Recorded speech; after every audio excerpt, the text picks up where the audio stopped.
अस्सलामुअलैकुम। आज इस वीडियो के जरिए मैं पॉपुलर फ्रंट ऑफ इंडिया की नेशनल लीडरशिप की तरफ से हमारे सारे मेंबर्स, हमारे सारे सपोर्टर्स और हमारे सारे वेल विशर्स का शुक्रिया अदा करना चाहता हूँ। वो इसीलिए क्योंकि जैसा आप जानते हैं कि कल पूरे इंडिया के अंदर इस बीजेपी सरकार ने ईडी का इस्तेमाल कर पॉपुलर फ्रंट ऑफ इंडिया के ऑफिस पर रेड किया। जब ये रेड्स हुए हमने देखा पूरे इंडिया के अंदर आवाम सड़कों पर उतरी और हमारे मेंबर्स, हमारे सपोर्टर्स, हमारे वेल विशर्स, हर कोई जो हमसे मोहब्बत करता है रास्ते पर उतर कर उन्होंने प्रोटेस्ट किया और ये बात बताया कि जब भी पॉपुलर फ्रंट ऑफ इंडिया पर ऐसा जुल्म किया जाएगा तब लोग पॉपुलर फ्रंट ऑफ इंडिया की सपोर्ट में आगे आएंगे और पॉपुलर फ्रंट ऑफ इंडिया को डिफेंड करेंगे। ये जो आवाम का सपोर्ट है ये हमें हिम्मत देता है आगे जाने के लिए और अपनी जो हक की लड़ाई है इसको जारी रखने के लिए। मैं आज आपके सामने चंद बातें रखना चाहता हूं।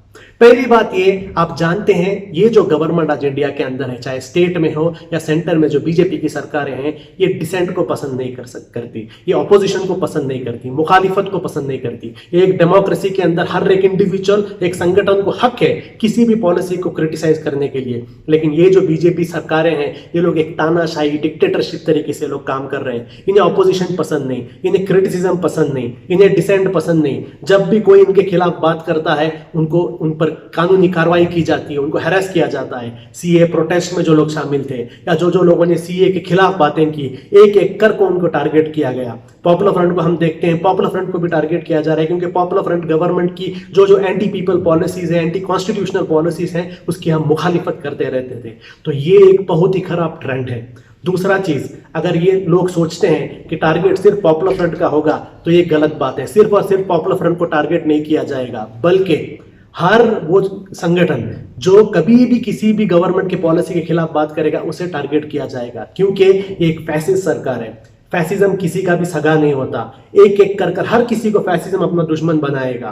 फैसिज्म संघ परिवार को छोड़कर हर एक किसी को टारगेट किया जाएगा। आरएसएस और उसके जितने भी संगठन हैं इन सबको छोड़कर हर किसी को टारगेट किया जाएगा। तो यहाँ जो प्रॉब्लम पॉपुलर फ्रंट को टारगेट करना नहीं है, इंडियन डेमोक्रेसी को टारगेट करने का यहाँ पर प्रॉब्लम है। हमारी जिम्मेदारी होनी है कि हमें डेमोक्रेसी को बचाना है, हमारी नेक्स्ट जनरेशन को डेमोक्रेसी देना है। इसलिए ये फैसिज्म के थ्रेट को हमें समझना जरूरी है।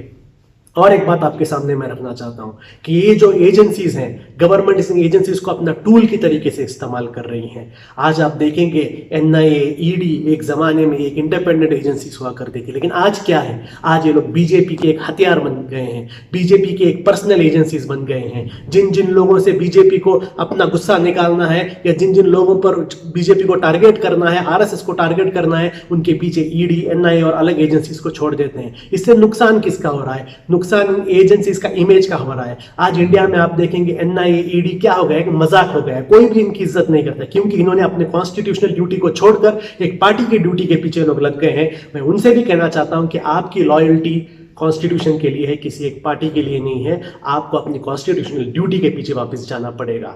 और एक बात मैं इंडिया के आवाम के सामने रखना चाहता हूं, वो ये है कि मुल्क के अंदर जो ये मिसयूज ऑफ पावर हो रहा है इसके खिलाफ आवाज उठाना बहुत जरूरी है, वरना ये जो हमारे मुल्क की डेमोक्रेसी है ये हाथ से चली जाएगी। ये जो तानाशाही एक डिक्टेटरशिप निजाम यहाँ पर चल रहा है, ये लोग हमारे डेमोक्रेसी को खत्म करेंगे। तो मुल्क के आवाम की जिम्मेदारी है इसके खिलाफ बात करें। आखिरी बात मैं वापस रखना चाहता हूँ कि ये जो भी हैरेसमेंट पॉपुलर फ्रंट पर हो रहा है, अगर ये लोग सोच रहे हैं कि ऐसा एक हैरेसमेंट करके पॉपुलर फ्रंट ऑफ इंडिया अपने रास्ते से हट जाएंगे, खामोश हो जाएंगे, तो आपकी गलतफहमी है। पॉपुलर फ्रंट ऑफ इंडिया के पास एक आवाज है, पॉपुलर फ्रंट ऑफ इंडिया आवाम की आवाज है। जब भी मुल्क के आवाम पर कुछ भी तकलीफात आएगी पॉपुलर फ्रंट उनके लिए खड़े रहेगी। जब भी मुल्क के संविधान की हिफाजत की बात आएगी, जब भी मुल्क के डेमोक्रेसी की हिफाजत की बात आएगी, पॉपुलर फ्रंट हमेशा सबसे आगे रहेगी। और इस तरीके के टैक्टिक्स, इस तरीके के मिसयूज ऑफ पावर से हम खामोश रहने वाले नहीं हैं। हम हमारा जो हक की आवाज़ है उस हक की आवाज़ को उठाते रहेंगे। हर वो डेमोक्रेटिक और लीगल मीन है उसको हम इस्तेमाल करते रहेंगे। और जिस तरीके से आवाम ने हमें सपोर्ट किया, इस सपोर्ट हमें हमारे साथ और आगे जाने के लिए हमें मोटिवेट करता है। मैं आवाम से वापस गुजारिश करता हूं कि इस तरीके का सपोर्ट हमेशा कायम रखे और साथ में हम मिलकर हमारे मुल्क के डेमोक्रेसी की प्रोटेक्शन करेंगे। शुक्रिया।